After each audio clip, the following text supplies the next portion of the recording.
All right, and finally, let's take a look at a Monday night game. We've got two more really bad teams, Oakland and Denver. Denver, it opened at Pick'em. Denver's now -3, and that might have something to do with the fact that it's a huge revenge game for Denver.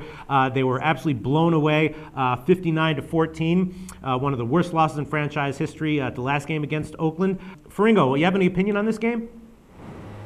Sorry, my daughter had to come in. That's okay. Say hi. Yeah, I love this game. This is one of my favorite games of the week. I love Denver for several of the reasons that you just mentioned. This is a huge revenge spot, right. Divisional revenge spot for them. They got swept last year. They got embarrassed last year. But heading into this season, I don't think there's any doubt that Denver is a much better team than they were last year. They actually have some leadership now that John Fox has taken over that locker room. Josh McDaniels was a farce there.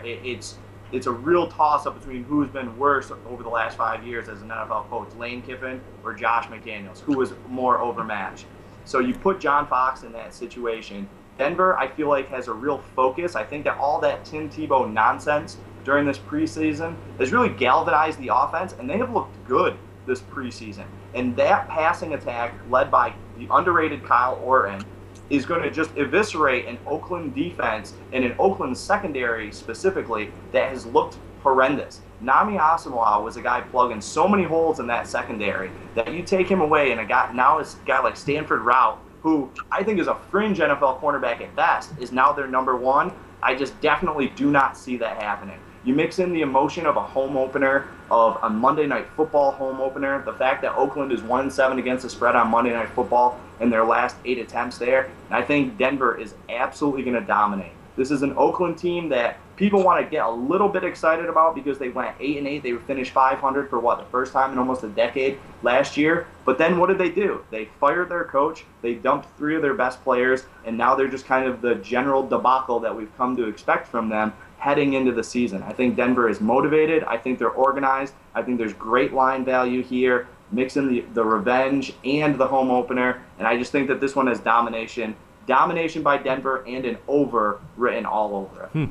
Wow. Thorough and decisive call right there. You make a lot of great points, and you hit a lot of the key factors, and Kyle Orton definitely is, at the moment, appear to be playing at a high level with his receivers. Oakland, they do have...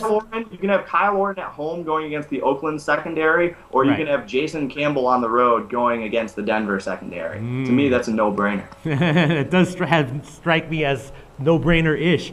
Oakland does have some positives for them, though. They're not completely terrible. Scott, what's your take on this game? Yeah, I'm leaning towards Denver as well. They actually fit a pretty good system of mine, which is 46-16-5, another Week 1 system. My only problem, and I'm a bit undecided yet, but I still remember how Oakland just ran over this team last year. Now Denver does get Elmas Dumerville back, but they did have some injuries during the offseason in the middle of that defensive line, and if they can't stop Oakland from running the ball, it's going to be deja vu all over again. So I do think Denver's an improved team. Oakland, it's hard to have a lot of faith in them. And what he just said in terms of, do you want Kyle Orton at home against their secondary or Jason Campbell on the road against their secondary? I think that's a pretty good statement. But if Denver can't stop that running game, it could create some problems for them. But I lean towards Denver right now. And my favorite offseason quote was from Lane Kiffin, who used to coach at Oakland. And he said, it was very tough to get things done at Oakland because other teams in the NFL were making decisions at 10 in the morning, and they had to wait for L. Davis to get out of bed at 2, 3 in the afternoon before they could make any decisions, and that put them behind the 8 ball. And that's really all you need to know about Oakland. This is a debacle of an organization, and until Al keels over, things aren't going to change there. So I lean towards Denver, but again, I'm a little undecided if I'll actually make a bet on it or not. All right, well, that sort of like seals it for me. I'm going to write down a little note for myself. Bet Denver -3. Unless Zach can talk me out of it, which maybe he'll just reinforce it. Zach, what do you think about this game?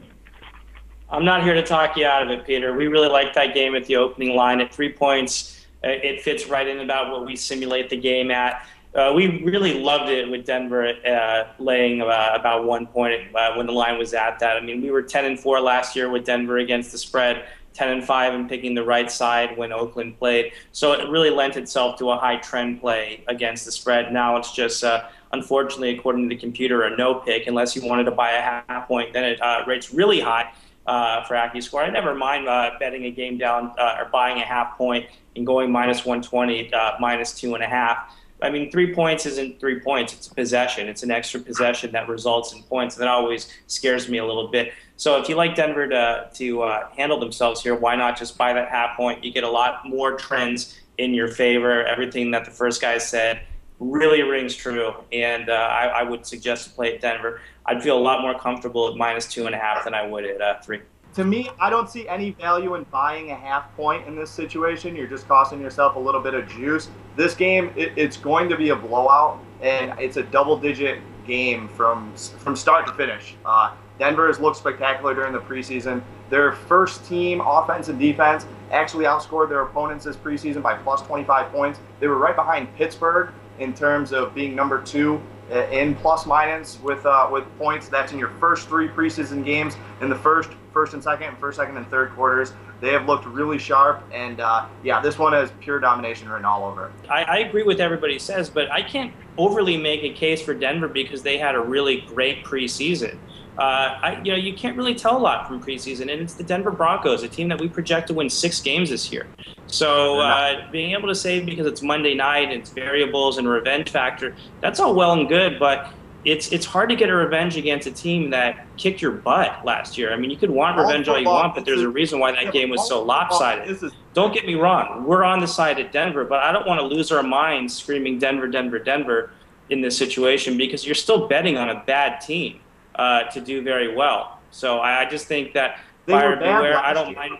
They were bad last year. That doesn't mean that they're going to be a bad team this year. And all football betting is variables. And if you want to talk about negative variables, I think that they're all on the side of Oakland. And I just think that from a line value perspective, buying a half point to get off the 3 here with this matchup, it just doesn't make much sense to me, mathematically speaking.